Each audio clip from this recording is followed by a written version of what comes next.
వేసింది. మున్సిపాలిటీ ఎన్నికల్లో కాంగ్రెస్ జోరును చూస్తున్నాం. 116 మున్సిపాలిటీలో 90 స్థానాల్లో కాంగ్రెస్ పాగా వేసింది. 12 మున్సిపాలిటీలకే బీఆర్ఎస్ ను పరిమితం చేసింది. బ్రేకింగ్ న్యూస్ చూస్తున్నాము. 12 మున్సిపాలిటీల్లో హంగు కనపడుతూ ఉంది. ఈ ఇండిపెండెంట్ అభ్యర్థుల్ని ఏ పార్టీకి ఆ పార్టీ క్యాంపులకు తరలిస్తున్న దృశ్యాలు చూస్తున్నాము. నారాయణపేట మున్సిపాలిటీలో బీజేపీకి అత్యధిక వార్డులు గెలుచుకుంది. నారాయణపేట బీజేపీలో భైన్సాలో అత్యధిక వార్డులు కూడా ఎంఐఎం గెలుచుకుంది. కొంతవరకు కొన్ని వార్డుల్లో ముస్లిం మైనార్టీలు ఎక్కువగా ఉండడం కూడా ఎంఐఎంకు కలిసి వచ్చింది. 116 మున్సిపాలిటీలకు గాను 90 స్థానాల్లో కాంగ్రెస్ పాగా వేసింది. ప్రస్తుతం బ్రేకింగ్ న్యూస్ చూస్తున్నాము. కాంగ్రెస్ జోరు చూపిస్తూ ఉంది. ఇటు అధికార పార్టీకే పురపోరులో పట్టం కడుపుతున్నారు. కొంతవరకు విజయం దిశగా ముందుకు వెళుతోంది. ఆధిక్యాన్ని కనపరుస్తూ ఉంది. కొన్ని చోట్ల హంగు కనపడుతూ ఉంది. మరికొన్ని చోట్ల ఇండిపెండెంట్ అభ్యర్థుల్ని ఇటు కాంగ్రెస్ కావచ్చు, బీఆర్ఎస్ కావచ్చు క్యాంపులకు తరలించే ప్రయత్నం చేస్తున్నారు. భైన్సాల అత్యధిక వార్డులు గెలిచింది ఎంఐఎం. మున్సిపాలిటీ ఎన్నికల్లో కాంగ్రెస్ జోరు కనపడుతోంది. కొన్ని వార్డుల్లో కొంతవరకు ముస్లిం మైనార్టీలు కూడా గంపగుత్తగా కాంగ్రెస్కు పోలరైజ్ అయ్యారు. కాంగ్రెస్ వ్యతిరేక ఓటు చీలి కాంగ్రెస్ విజయం దిశగా ముందుకు వెళ్లేందుకు దోహదం చేసింది. 12 మున్సిపాలిటీల్లో హంగు కనపడుతోంది. దీంతో ఇటు ఇండిపెండెంట్లను క్యాంపులకు తరలించే ప్రయత్నం చేస్తున్నారు. గెలిచిన అభ్యర్థులు సంబరాలు చేసుకుంటున్న దృశ్యాలు మనం చూస్తూ ఉన్నాము. కాంగ్రెస్ సీనియర్ నేత వి హనుమంతరావు సంబరాలు చేస్తున్నారు. దృశ్యాలు మనం ఎన్టీవీ స్క్రీన్ మీద చూస్తున్నాము. మున్సిపాలిటీ ఎన్నికల్లో కాంగ్రెస్ అనుకున్న విధంగానే 90% స్థానాలు కైవసం చేసుకుంది. 12 మున్సిపాలిటీలకే బీఆర్ఎస్ ను పరిమితం చేసింది.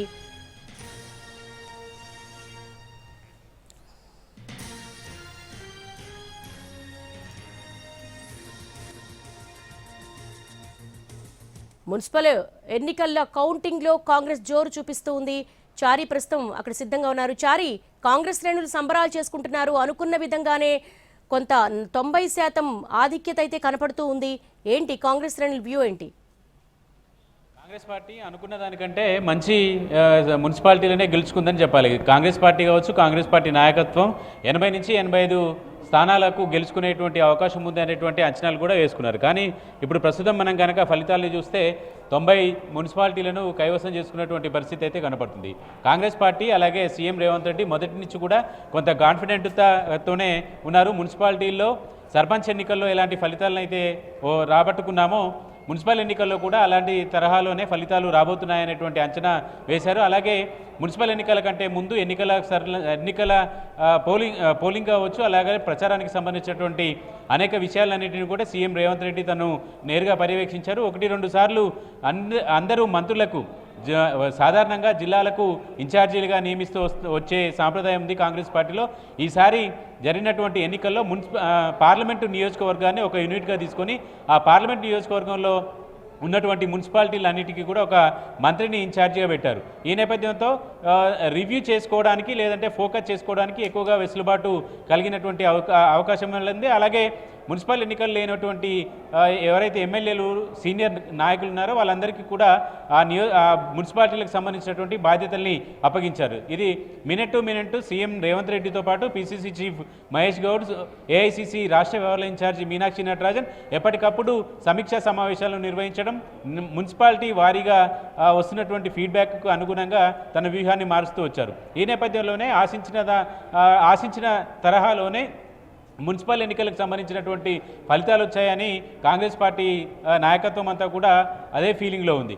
కార్పొరేషన్లకు సంబంధించినటువంటి విషయంలోనే కొంత కాంగ్రెస్ పార్టీ ఆశించిన దానికంటే ఆశించిన పర్ఫార్మెన్స్ ఎలా ఉన్నా కూడా ఆ కార్పొరేషన్లో కాంగ్రెస్ పార్టీ బాగా వేయాలి అనేటువంటి ఆలోచన చేసింది. కానీ అనుకున్నటువంటి సీట్లు పూర్తి స్థాయిలో ఆ కార్పొరేషన్లో పార్టీ జెండా ఎగరేయడానికి కావాల్సినటువంటి మెజార్టీ రాకపోవడం కొంత ఇబ్బందికరంగానే ఫీల్ అవుతుంది. ఖమ్మంలో కొత్తగూడెం లాంటి ప్రాంతంలో కూడా సిపిఐ పార్టీ తనకు మిత్రపక్షంగా ఉంది. కానీ అక్కడ మాత్రం తనకు ఇండివిజువల్గా పోటీ చేసినటువంటి నేపథ్యంలో అది కొంత ఇబ్బంది జరిగినటువంటి పరిస్థితి అయితే నెలకొంది. ఇక కరీంనగర్కి సంబంధించినటువంటి ఏరియాలో కూడా బీజేపీని మ్యాక్సిమం కట్టడి చేయాలనేటువంటి ఆలోచన చేసింది. అలాగే నిజామాబాద్లో కూడా చేసింది.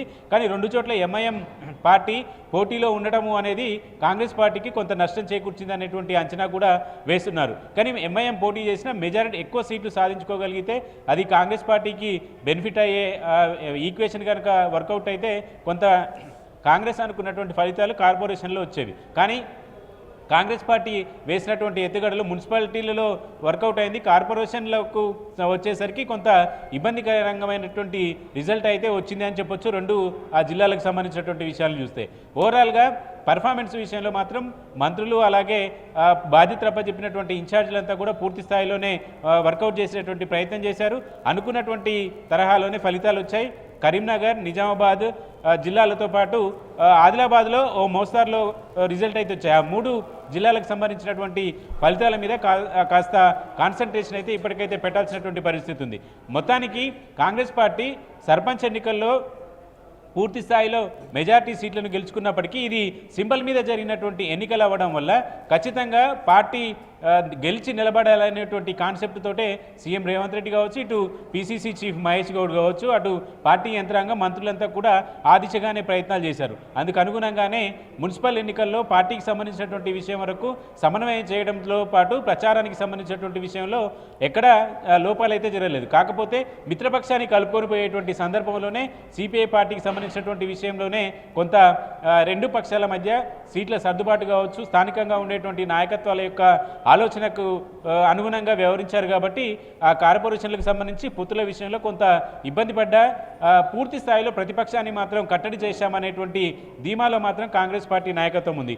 అలాగే బీఆర్ఎస్ బీజేపీ మధ్య గ్యాప్ కూడా చాలా ఎక్కువగా ఉంటుంది. లేదంటే వాళ్ళిద్దరు ఓట్లు చీల్చుకునేటువంటి ఓట్ల పర్సంటేజ్ ఎక్కువగా ఉంటే అది కూడా తమకు కలిసి వస్తుందనేటువంటి ఆలోచన కూడా కాంగ్రెస్ పార్టీ చేసింది. అయితే కరీంనగర్, నిజామాబాద్ లాంటి ప్రాంతాల్లో బీజేపీ కొంత ఎక్కువ ఓట్లను చీల్చగలిగింది. కానీ అక్కడ కాంగ్రెస్ పార్టీ అనుకున్న స్థాయిలో పూర్తి స్థాయిలో పర్ఫార్మెన్స్ చేస్తే అక్కడ కూడా మంచి ఫలితాలు వచ్చేటువంటి అవకాశం ఉందనేటువంటి బేరీజ్ కూడా వేసుకుంటున్నారు. మొత్తానికి కాంగ్రెస్ పార్టీకి మున్సిపల్ ఎన్నికలు అనేవి కొంత బూస్టప్ ఇచ్చినటువంటి పరిస్థితి. ఎందుకంటే ఒకవైపు ప్రతిపక్షం పదే పదే అన్ని విషయాల్లో ఫెయిల్ అవుతుందని చెప్పేసి ఆరోపణలు చేయడం, వివిధ రకాల పొలిటికల్గా కూడా ఫోకస్ చేసినటువంటి ఈ నేపథ్యంలో పూర్తి స్థాయిలో కాంగ్రెస్ పార్టీ డీలాపడింది, అధికారం పార్టీ కాన్ఫిడెంట్లో లేదు అనేటువంటి ఫీలింగ్ ఆ ఫీల్డ్ వచ్చేటట్టుగా బీఆర్ఎస్ పార్టీ కావచ్చు, అటు బీజేపీ కావచ్చు పనిచేసింది. కానీ ఇప్పుడు వచ్చినటువంటి ఫలితాలను చూస్తే కాంగ్రెస్ పార్టీ ఎక్కడా తన కాన్ఫిడెంట్ని కోల్పోకుండా సీఎం రేవంత్ రెడ్డి తన వ్యూహరచన వర్కౌట్ అయిందనేటువంటి కాన్ఫిడెంట్ రావడానికి ప్రధానమైనటువంటి కారణం ఇప్పుడు గెలిచినటువంటి సీట్లే నిదర్శనంగా చెప్పుకోవచ్చు. సీఎం రేవంత్ రెడ్డితో పాటు సీనియర్ మంత్రులు ఉత్తమ్ కుమార్ రెడ్డి కావచ్చు, శ్రీధరబాబు కావచ్చు, అట్లాగే డిప్యూటీ సీఎం బట్టి విక్రమార్క కావచ్చు ఎప్పటికప్పుడు పరిస్థితులను అంచనా వేసుకోవడం పార్టీ నాయకత్వానికి అలాగే ప్రభుత్వంలో ఉన్నటువంటి మంత్రులు వీళ్ళంతా కూడా సయోధ్యతో పనిచేస్తూ ఈ మున్సిపల్ ఎన్నికల్లో కూడా సర్పంచ్ ఎన్నికల కంటే మెజారిటీగా సీట్లను గెలుచుకోగలిగారనేటువంటి ధీమా కాన్ఫిడెంట్ మాత్రం కాంగ్రెస్ నాయకత్వంలో కనబడుతోంది. చారి, రేవంత్ రెడ్డి పాలనకి ఇది రెఫరెండంగా భావించచ్చా? ఇది ఒక ప్రీ ఫైనల్గా? సాధారణంగా ప్రతి ఎలక్షన్ వచ్చినప్పుడు కూడా రాజకీయ పార్టీలన్నీ కూడా ప్రత్యర్థి పార్టీలు ప్రభుత్వాన్ని ఇరుకున పెట్టడానికి ఇది రెఫరెండం అనేటువంటి సవాల్ని విసురుతూనే వస్తారు. కానీ ఆ సవాల్కు సందర్భంగా అధికార పక్షం దాన్ని స్వీకరిస్తూ కొన్ని సందర్భాల్లో స్వీకరించింది, కొన్ని సందర్భాల్లో ఎన్నికల్ని ఫేస్ చేద్దామని చెప్తూ వచ్చింది. మొదటి నుంచి కూడా సర్పంచ్ ఎన్నికల్లో కూడా ఇలాంటి అంశాల చర్చకు వచ్చాయి. అవి రాజకీయపరమైనటువంటి సింబల్ మీద జరిగినటువంటి ఎన్నికలు కాకపోయినప్పటికీ అవి అధికార పార్టీకి మద్దతుగా నిలబడేటువంటి వాళ్ళ సంఖ్యాబలానికి సంబంధించినటువంటి అంశాన్ని ప్రధానంగా పరిగణలోకి తీసుకుంటూ వచ్చారు. అక్కడ కూడా ఇవి క్షేత్రస్థాయిలో కాంగ్రెస్ పార్టీ మీద వ్యతిరేకత ఉంది, గ్రామ పంచాయతీల్లో పార్టీ కొట్టుకుపోని పోతుంది అనేటువంటి ఆరోపణలు చేసినటువంటి సందర్భంలో కూడా కాంగ్రెస్ పార్టీ పూర్తి స్థాయిలో పట్టు సాధించి మెజారిటీ గ్రామ పంచాయతీలను చేజెక్కించుకుంది. ఆ క్రమంలోనే పార్టీ సింబల్ మీద జరిగినటువంటి మున్సిపల్ ఎన్నికల్లో పూర్తి స్థాయిలో తన పర్ఫార్మెన్స్ను చూపించినటువంటి నేపథ్యంలో ఇవి ప్రతిపక్షాలు రెఫరెండం అనకపోయినా సీఎం రేవంత్ రెడ్డి ప్రతి ఎన్నికల్ని కూడా మా పనితీరు కావచ్చు, మా ప్రభుత్వం అమలు చేసేటువంటి పథకాలకు వీటి టెస్టు లాగానే భావిస్తామనేటువంటి అంశాన్ని పదే పదే చెప్తుంటారు. కాబట్టి మున్సిపల్ ఎన్నికల్లో కూడా సాధారణంగా ఈ అర్బన్ ఏరియాలో ఎక్కువగా బీజేపీ కావచ్చు, బీఆర్ఎస్కి ఎక్కువ సానుకూలమైనటువంటి ఓటు బ్యాంక్ ఉంటుందనేటువంటి ఒక చర్చని తీసుకొచ్చిన సందర్భాలు కూడా ఉన్నాయి. కానీ అలాంటి ఏరియాలో కూడా కాంగ్రెస్ పార్టీ వాళ్ళ విజయం సాధించి మున్సిపాలిటీలన్నింటినీ కూడా మెజారిటీ సీటు తగ్గించుకున్నటువంటి దక్కించుకున్నటువంటి నేపథ్యంలో అటు విలేజ్లతో రూరల్తో పాటు అర్బన్తో పాటు రూరల్ ఏరియాలో కూడా పార్టీకి ప్రభుత్వానికి ప్రజల నుంచి ఆదరణ ఉందనేటువంటి ఒక ఇండికేషన్ ఇచ్చారనేటువంటి ఫీలింగ్ మాత్రం ప్రభుత్వంలో కనపడుతుంది. వీటితో పాటు మున్సిపల్ ఎన్నికల్లో వచ్చినటువంటి రిజల్ట్ కొంత పార్టీకి బూస్టప్ కూడా ఇచ్చినట్టు. త్వరలోనే హైదరాబాద్కు సంబంధించి జిహెచ్ఎంసీ గడువు కూడా ముగిసింది కాబట్టి జిహెచ్ఎంసీ ఎన్నికలు అలాగే జెడ్పీటీసీ ఎంపీటీసీ ఎన్నికలు కూడా మిగిలి ఉన్నాయి కాబట్టి ఆ ఎన్నికలను ఎదుర్కోవడానికి ఇవి కొంత కాన్ఫిడెంట్ని బిల్డప్ చేసేటువంటి అవకాశం కూడా కనపడుతుంది. మున్సిపాలిటీల్లో తను ఆశించినటువంటి మేరకు సీఎం చెప్పినట్టుగానే ఆయన అంచనాకి తగ్గట్టుగానే ఫలితాలు వచ్చాయని మనం చెప్పుకోవచ్చు. చారి, హంగొచ్చిన మున్సిపాలిటీలో ఎటువంటి స్ట్రాటజీ అమలు చేయబోతోంది? ఈ రకమైనటువంటి ఫలితాలు ఎక్కడెక్కడ ఇలాంటి అవకాశం ఉంది అనేటువంటి బేరీజ్ వేసుకున్నారు. 2-3 జిల్లాలకు సంబంధించి, కొన్ని వరంగల్ జిల్లాకు సంబంధించి కావచ్చు, కరీంనగర్ జిల్లాకు సంబంధించి కొన్ని చోట్ల హంగ్ వచ్చినటువంటి వాటిలో ఏం చేయాలనే దానికి సంబంధించి ఇప్పటికే ఇన్ఛార్జి మంత్రులందరికీ సీఎం రేవంత్ రెడ్డి అలాగే పీసీసీ నుంచి ఆదేశాలు వెళ్ళాయి. తమతో కలిసి వచ్చేటువంటి వాళ్ళందరినీ కూడా కలుపుకొని పోవాలని, దీనికి సంబంధించినటువంటి క్యాంపు రాజకీయాలు కూడా ఇప్పటికే తెరలేపాయి. అటు అధికార పార్టీ కాదు ప్రతిపక్ష పార్టీలు కూడా తమకున్నటువంటి సభ్యులను రక్షించుకోవడం, అలాగే తను గెలిచినటువంటి మెజార్టీ గెలిచినటువంటి స్థానాల్లో సభ్యులను కాపాడుకోవడం, ఆ చైర్మన్ని మేయర్ని గెలిపించుకోవటువంటి బాధ్యత ఉంటుంది. కాబట్టి ఇందుకు సంబంధించి ఇప్పటికే అన్ని జిల్లాలకు సంబంధించినటువంటి ఇన్ఛార్జి మంత్రులకు కూడా పూర్తి స్థాయిలో ఈ రకమైనటువంటి ఆదేశాలు వెళ్ళాయి. ఎవరైతే ఎక్కడైనా 1-2 స్థానాలు వార్డు మెంబర్లకు సంబంధించినటువంటి సంఖ్య తక్కువ పడ్డా ఇండిపెండెంట్లని కావచ్చు, కొన్ని చోట్ల ఆదిలాబాదు నిజామాబాద్ లాంటి జిల్లాల్లో ఎంఐఎం పార్టీ కూడా సీట్లను వార్డు మెంబర్లను గెలుచుకున్నటువంటి పరిస్థితి ఉంది.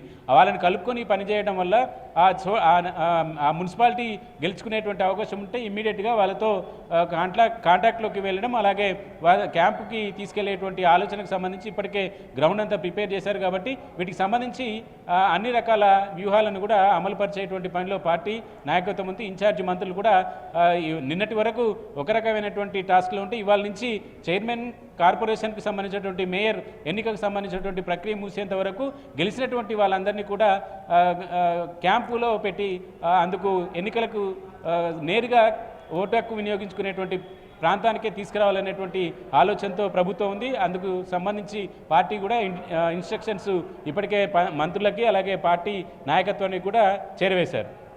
చారి, మనము గడిచిన అసెంబ్లీ ఎన్నికలు చూసాము, తర్వాత జూబ్లీహిల్స్ బై ఎలక్షన్స్ చూసాము.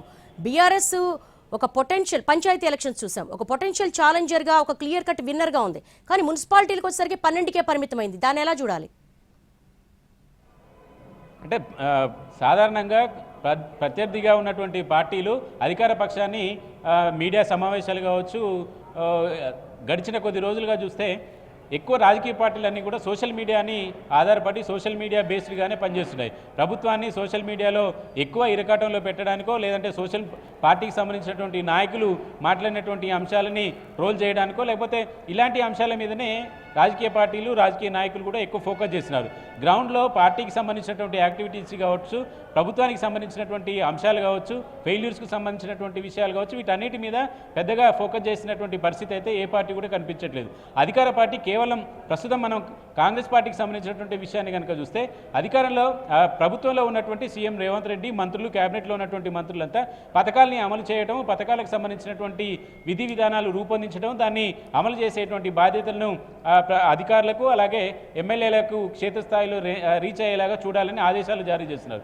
మిగతా స్థాయిలో అసలు ఈ బెనిఫిషరీస్ని పథకాలు చేరుతున్నాయా, చేరితే వాళ్ళని ఏ రకంగా ప్రభుత్వ పథకాలు అందాయి అనేటువంటి అంశాల మీద ఎక్కువగా ఫోకస్ చేసినటువంటి పరిస్థితి లేదు. కాబట్టి ప్రభుత్వం తరపు నుంచి, పార్టీ తరపు నుంచి, అధికార పార్టీ నుంచి ఇలాంటి లోపాలు ఉన్నటువంటి నేపథ్యంలో వాటిని ప్రతిపక్షము పూర్తిగా ఎక్కువ ప్రచారానికి వాడుకుంటుంది. ప్రభుత్వం చేసిన పనులు చెప్పుకోలేకపోతుంది. ప్రతిపక్షమేమో ప్రభుత్వం మీద ఎక్కువ విమర్శలు చేయడానికి, లేదంటే ఎక్కువ సోషల్ మీడియా వేదికగా టార్గెట్ చేసినటువంటి విషయాలు, అటు సీఎంని కావచ్చు, ఇటు మంత్రులు కావచ్చు, 2-3 మంత్రుల్ని ప్రధానంగా టార్గెట్ చేస్తూ వస్తున్నారు. కానీ ప్రభుత్వంలో ఉన్నటువంటి పార్టీ ప్రధానంగా సన్నబియ్యానికి సంబంధించినటువంటి విషయం, డబుల్ బెడ్రూమ్కి సంబంధించినటువంటి విషయం, తెల్ల రేషన్ల కార్డులో ఇచ్చినటువంటి విషయం, 200 యూనిట్లు ఫ్రీగా ఉచితంగా ఇచ్చినటువంటి విషయాలు, వీటన్నిటి మీద కూడా జనంలో కొంత చర్చ అయితే ఉంది. ఈ పథకాలన్నింటినీ ఎన్నికల ప్రచారంలో కూడా సీఎం రేవంత్ రెడ్డి ప్రధానంగా ఫోకస్ చేసుకుంటూ వచ్చారు. డబుల్ బెడ్రూమ్ ఇస్తామని చెప్పారు, బీఆర్ఎస్ పార్టీ వాళ్ళు ఇచ్చారా అనేటువంటి అంశాన్ని ఇప్పటికి ఎన్నికల్లో ఏ ఎన్నిక జరిగినా కూడా అదే అంశాన్ని ప్రస్తావిస్తున్నారు. కాంగ్రెస్ పార్టీ అధికారంలోకి వచ్చినాక ఇందిరమ్మ ఇళ్ళని ఇప్పటికీ పూర్తి స్థాయిలో గ్రౌండ్ అవుతున్నటువంటి విషయాలు, అలాగే ప్రతి వారం తను పెట్టుకున్నటువంటి గడువు ప్రకారం ఇంటి లెవెల్ ఏ స్థాయిలో పూర్తయిందో ఆ లెవెల్కి ఇచ్చేటువంటి బిల్లు నేరుగా అకౌంట్లోకి వేయడం, ఇలాంటి విషయాలైతే సన్నబియ్యం అనేది క్షేత్రస్థాయికి పూర్తి స్థాయిలో ప్రభుత్వానికి అది మంచి పేరు తెచ్చినటువంటి పథకం. ఈ పథకాల్లో కొంత బెనిఫిట్ చేసినటువంటి వాళ్ళంతా కూడా ప్రభుత్వానికి కొంత అనుకూలంగా ఉన్నారనేటువంటి ఇండికేషన్స్ ఉన్నాయి. గ్రామ పంచాయతీ ఎన్నికల్లో అది కలిసి వచ్చింది. అయితే మున్సిపాలిటీ ఎన్నికల్లో ఇవి కలిసి వస్తాయా లేదా అనేటువంటి చర్చ కూడా జరిగింది. కానీ మున్సిపాలిటీ పరిధిలో కూడా, ఈవెన్ జిహెచ్ఎంసీ పరిధిలో కూడా 200 యూనిట్లు ఫ్రీగా కరెంటు ఇవ్వడానికి ఇస్తాము అని పేదల అరువులకు ఇస్తామని చెప్పినటువంటి స్కీమ్లో అనేక మంది పేదలు బెనిఫిట్ అవుతున్నారు, రెంటర్స్ కూడా బెనిఫిట్ అవుతున్నారు. అదే మున్సిపాలిటీలో కూడా ఆ 200 యూనిట్లకు సంబంధించినటువంటి బెనిఫిషరీస్ కూడా ఉన్నటువంటి నేపథ్యంలో అది కొంత ఫోకస్ చేసింది. సన్నబియ్యం, రేషన్ కార్డులు ఇలాంటి అంశాలన్నీ కూడా కలిసి వచ్చాయి అనేటువంటి ఆ అభిప్రాయంతో కాంగ్రెస్ పార్టీ ఉంది. ఒక రకంగా అవి బెనిఫిట్ అయినటువంటి వాళ్ళంతా కూడా కాంగ్రెస్ పార్టీకి, ప్రభుత్వానికి అనుకూలమైనటువంటి జడ్జిమెంటు ఇచ్చారు అనేటువంటి ఒక విశ్లేషణ అయితే కొనసాగుతోంది. All right Chari, thanks for updates.